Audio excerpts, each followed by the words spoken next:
It's been 3 years since the video came out that you're about to see, and over those 3 years, God has done a lot in our marriage, and we get to keep seeing Him at work in our lives.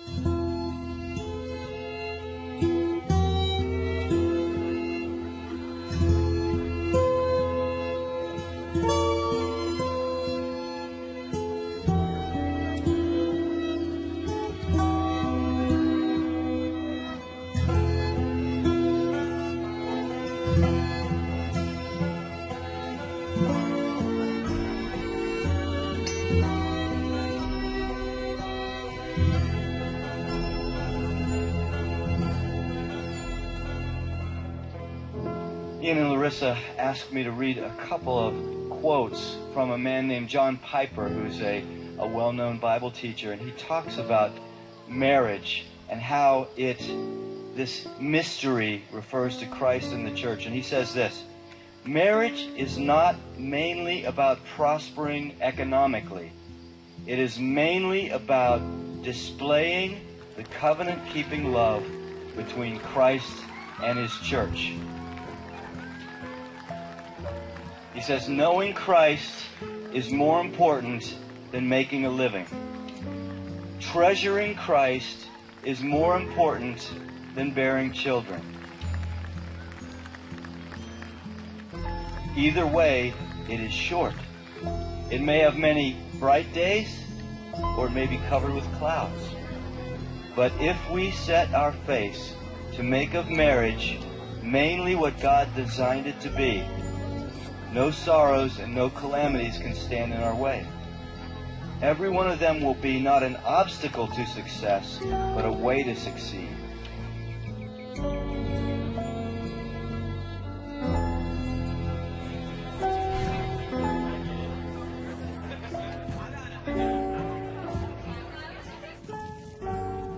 The beauty of the covenant-keeping love between Christ and His church shines brightest when nothing but Christ can sustain it.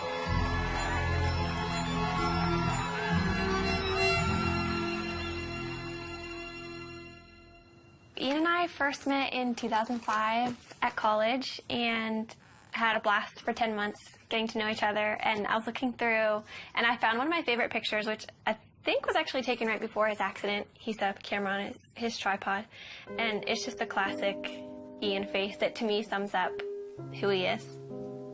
We'd been dating for 10 months and he was working an extra job for his dad, and he was on his way to work near Pittsburgh. And we got a phone call that he had been in an accident, and we didn't know if it was when he got to work or on his way. And so we got down to Pittsburgh, and I was just praying the whole time in the car that it wouldn't be his brain. After being at the hospital for a few hours, we found out that it was, and he had been in brain surgery for a few hours and had suffered a traumatic brain injury. God totally spared his life. One night he was failing 4 out of 5 brain activity tests, and the next morning he was doing well and his brain was starting to respond again.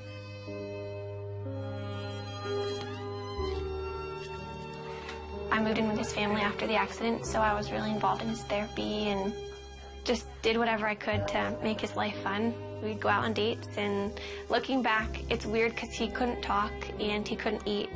So we probably looked like complete weirdos being on dates, but we had a blast, and I just talked to him all the time. I knew that before Ian's accident, he was very serious about marriage and was ring shopping, so I knew where he was, and that helped me so much. After he couldn't talk, I knew that he loved me, and I knew where he wanted the relationship to go because we were dating very intentionally. We just prayed that marriage would someday happen and watched all of our friends get married and start having families. That was challenging, but we just tried to hold out hope that that would be us someday.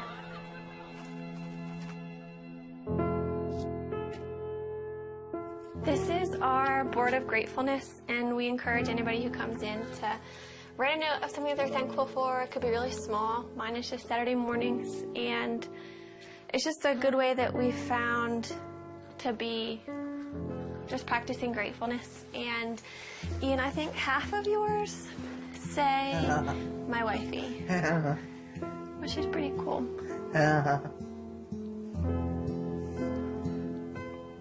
We decided that we couldn't really consider marriage as an option until Ian was able to communicate. But if he could communicate with me, then we could have a marriage, knowing it would be really different.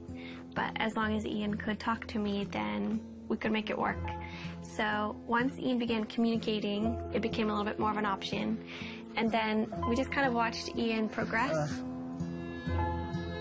Hi, husband. Hi, wifey. How are you? What? How was your day? Yes. A conversation I had with his dad. It was one of those conversations where I realized this could happen.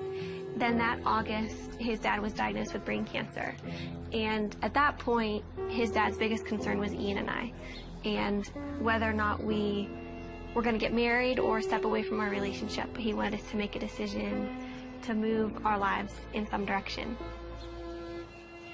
He passed away before he was able to see us get engaged, but that was a huge impetus in why we started to pursue engagement.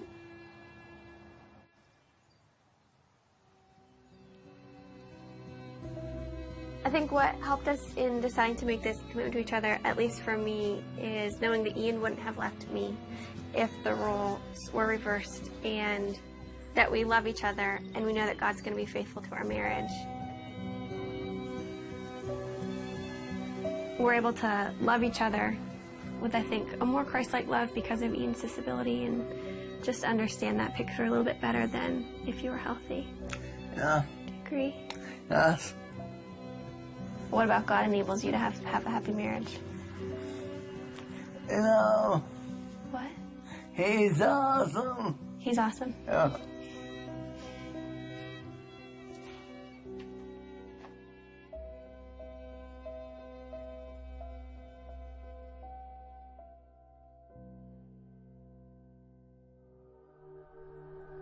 It's been 3 years since the video came out, and over those 3 years, God has done a lot in our marriage and continues to heal Ian, and we just get to keep seeing him at work in our lives.